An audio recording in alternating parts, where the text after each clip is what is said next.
Fashion? Fashion? What is fashion? Am I fashionable? Is he fashionable?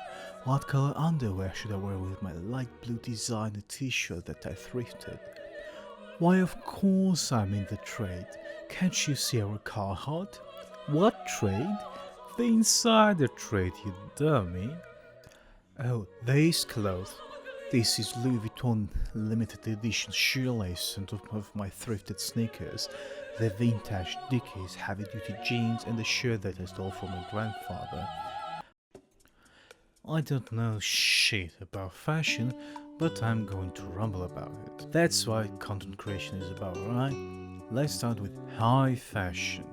You've probably seen the catwalks filled with people in strange outfits, dressed as buildings, animals, or fucking aliens.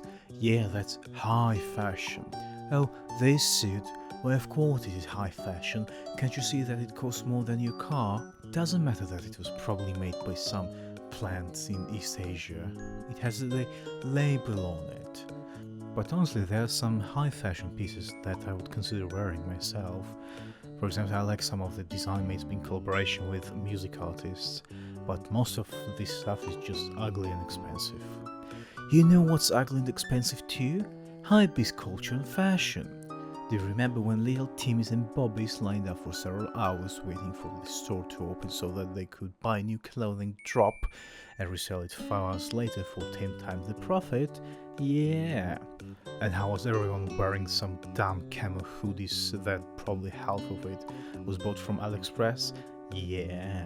I remember that, and I'm so glad that we've moved on to what I want to call do whatever the fuck you want era.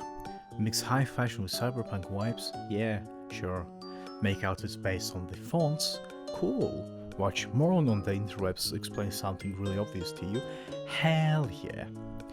And let's focus on the interwebs. There are a lot of content creators who base their content on the topic of fashion and lifestyle.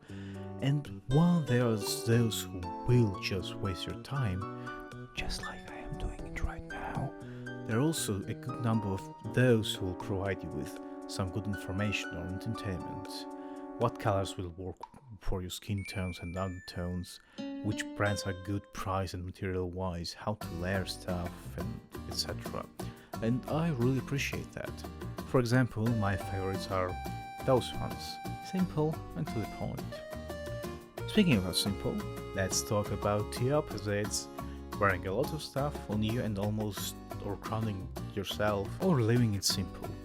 I've seen a lot of people leaning towards simplicity, maybe wearing plain Uniqlo tee and nice pants without any over-the-top stuff, and I actually like this. I'm always hot, and wearing a light shirt and lean pants during the summer not only makes me look a bit nice, but it also helps me keep cool. What if I threw on 5 other pieces of stuff on me to flex that I have the new collection? I would probably bore alive.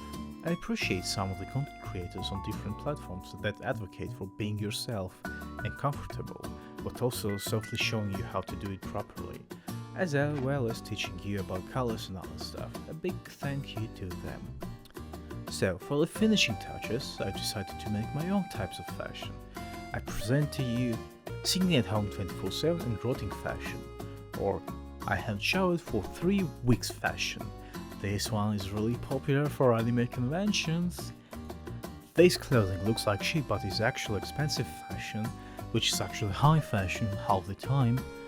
I take my inspiration from the F1 paddock fashion, but not Lewis. And last but not least, I like when bugs bite my ass while I sit on the grass fashion, reserved for those who want to be one with the nature. Now go on and read or watch something that is actually worth consuming instead of slop. Bye!